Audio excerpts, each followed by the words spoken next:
नमस्कार दोस्तों, नमः शिवाय। जीवन ज्योति चैनल में आप सभी का हार्दिक स्वागत करती हूँ। मैं सपना शुक्ला। दोस्तों, आज की वीडियो में बात करूंगी ज्येष्ठ मास कृष्ण पक्ष प्रदोष व्रत के विषय में। दोस्तों, जब शिव जी की करुणा बरसती है तो भाग्य भी बदल जाता है, हर संकट मिट जाता है और जीवन में आता है अद्भुत प्रकाश। यह एक ऐसा दिन है, यह एक ऐसी तिथि है जो कि सब भक्तों के लिए अत्यंत ही महत्वपूर्ण है। ऐसा ही यह एक दिन है जो है प्रदोष व्रत का पावन संयोग। प्रदोष व्रत से न केवल भगवान शिव जी प्रसन्न होते हैं, बल्कि हमारे पापों का नाश करके हमें मोक्ष की ओर अग्रसर करते हैं। यह वह शुभ समय होता है जब भगवान शिव जी प्रसन्न होकर अपने भक्तों को आशीर्वाद प्रदान करते हैं। दोस्तों, आज की वीडियो में आप सभी लोग जानेंगे ज्येष्ठ मास कृष्ण पक्ष का प्रदोष व्रत हमें किस दिन धारण करना है, तिथि कब प्रारंभ होगी, कब समाप्त होगी, पूजा का शुभ समय क्या है और प्रदोष व्रत यदि हम पहली बार प्रारंभ करना चाहें तो क्या कर सकते हैं इस बार या नहीं। क्योंकि सबसे ज़्यादा भाई बहनों का यही प्रश्न होता है कि हमें प्रदोष व्रत किस वार से शुरू करना चाहिए, किस पक्ष से शुरू करना चाहिए। इस बात को लेकर भाई बहनों के मन में बहुत सारी दुविधा होती है, तो इस बात को भी मैं क्लियर करूंगी। दोस्तों, 2025 में ज्येष्ठ मास कृष्ण पक्ष का प्रदोष व्रत 24 मई दिन शनिवार को धारण किया जाएगा। यह शनि प्रदोष है और शनि प्रदोष अपने आप में बहुत ही ज़्यादा महत्वपूर्ण माना जाता है। त्रयोदशी तिथि प्रारंभ हो जाएगी 24 मई को दिन में 3:49 पर और यह समाप्त होगी 25 मई को दिन में 1:21 पर। वहीं पर प्रदोष व्रत के दिन पूजा का शुभ समय होगा शाम को 7:20 से लेकर रात्रि 9:13 तक। तो दोस्तों, यह थी बात तिथि और समय के विषय में।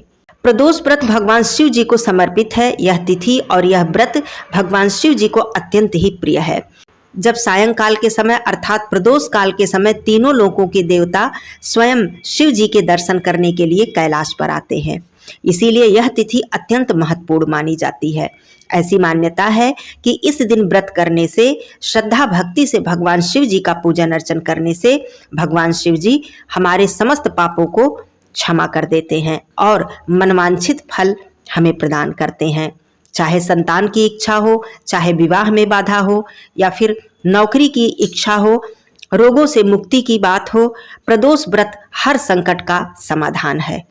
दोस्तों, आइए अब सबसे महत्वपूर्ण प्रश्न जो हमारे भाई बहनों के मन में होता है कि हमें प्रदोष व्रत कब से शुरू करना चाहिए, क्या कृष्ण पक्ष से या शुक्ल पक्ष से। तो देखिए, मैं बार बार ये बात बताती हूँ, प्रदोष व्रत कृष्ण पक्ष से शुरू करना अत्यंत ही उत्तम माना जाता है। और यहाँ पर यह भी बता दूं कि यदि आप दोनों ही पक्ष का प्रदोष व्रत रखना चाहते हैं तो आप चाहें तो शुक्ल पक्ष से शुरू कर सकते हैं, लेकिन यदि आप केवल एक पक्ष का प्रदोष व्रत शुरू करना चाहते हैं और रखना चाहते हैं तो आप इसे कृष्ण पक्ष से शुरू करें और कृष्ण पक्ष का ही प्रदोष व्रत धारण करें। ये बात क्लियर हो गई।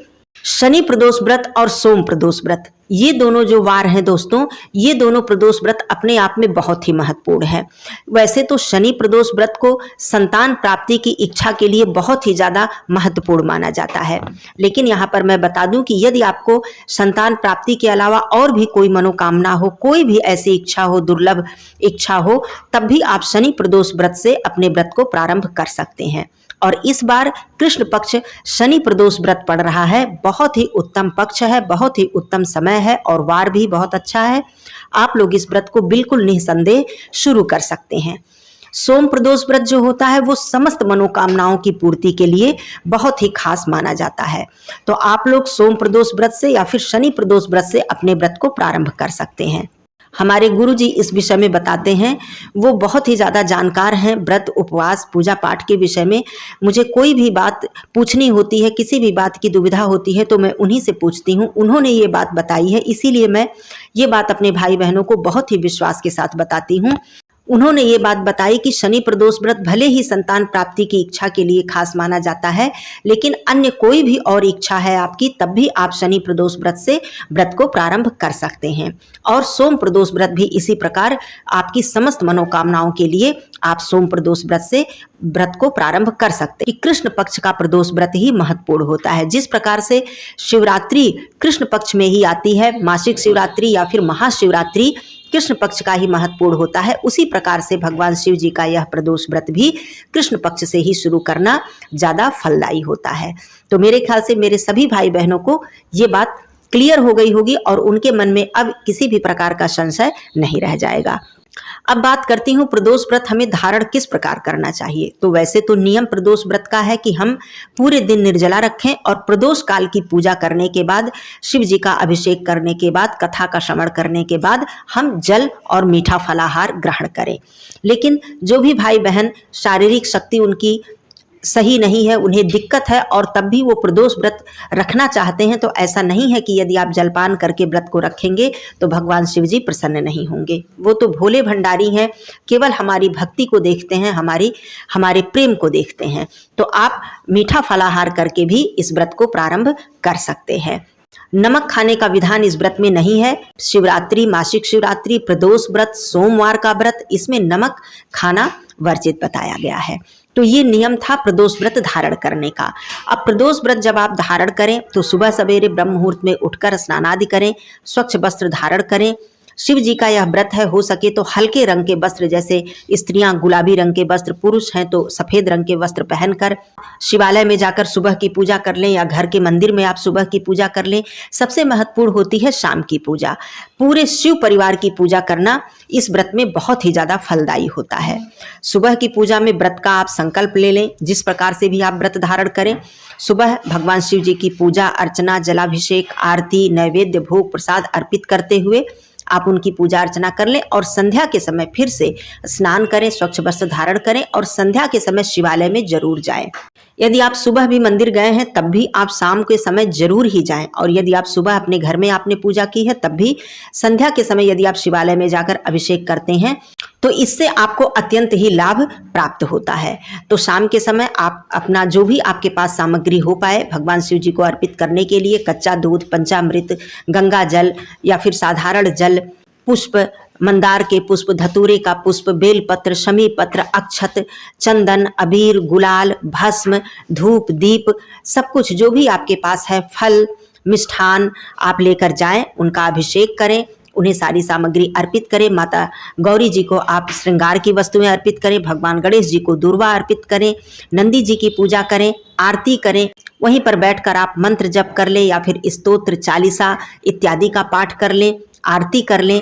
कथा का श्रवण आप चाहें तो सुबह की पूजा में कर लें या फिर आप शाम की पूजा में भी कर सकते हैं। समस्त पूजा अर्चना करने के बाद मंदिर में थोड़ी देर बैठें, ध्यान करें, अपनी इच्छा, मनोकामना, प्रार्थना भगवान शिव जी से कहें और एक अखंड दीपक इस दिन शिव मंदिर में और एक दीपक बिल्व वृक्ष के पास आप इस दिन जरूर प्रज्वलित करें। उसके बाद आप अपने घर पर आकर संध्या के समय आरती, पूजा अर्चना करके, नैवेद्य, भोग प्रसाद अर्पित करके, भगवान शिव जी को प्रणाम करके वही प्रसाद पूरे परिवार मिलकर ग्रहण करें। तो घर की पूजा और मंदिर की पूजा इस तरह से संपन्न करने के बाद यदि आप निर्जला व्रत आपने रखा है तो आप इसके बाद जलपान इत्यादि करें, और यदि आपने फलाहारी दिन भर आपने फलाहारी रखा है तो कोई बात नहीं, आप फिर से जो भी आपको मीठा फलाहार लेना है आप उसे ले सकते हैं, या फिर कोई मीठा स्वच्छ फलाहार बनाकर भगवान शिव जी को भोग लगाएं और उसके बाद आप पूरे परिवार उसे ग्रहण करें। तो इस प्रकार से प्रदोष व्रत धारण किया जाता है और भोले भंडारी इतने ज़्यादा अपने भक्तों के भक्ति से प्रसन्न हो जाते हैं दोस्तों कि इसमें आप बिल्कुल चिंता ना करें कि सामग्री मेरे पास कम है या नहीं है, या मेरे पास ये नहीं है वो नहीं है, बिल्कुल नहीं। आप एक लोटा जल आप प्रेम से ले जाएं, एक बेलपत्र ले जाएं, 4 दाना अक्षत ही लेकर चले जाएं, आपके लिए बहुत है। आप अपने घर से ही जल लेकर जाएं, ऐसा नियम है। सामग्री जो भी आपके पास है थोड़ी बहुत आप अपने घर से लेकर जाएं और जाकर मंदिर में पूजन अर्चन करें। तो ये प्रदोष व्रत जो है, प्रदोष तिथि जो है, ये भगवान शिव जी को अत्यंत ही प्रिय है। मान्यता है कि प्रदोष व्रत के दिन भगवान शिव जी सभी शिवलिंग में स्वयं विराजमान हो जाते हैं, चाहे वो छोटा शिवालय हो, बड़ा शिवालय हो, बड़ा मंदिर हो, ज्योतिर्लिंग हो या फिर छोटा सा शिवालय क्यों ना हो।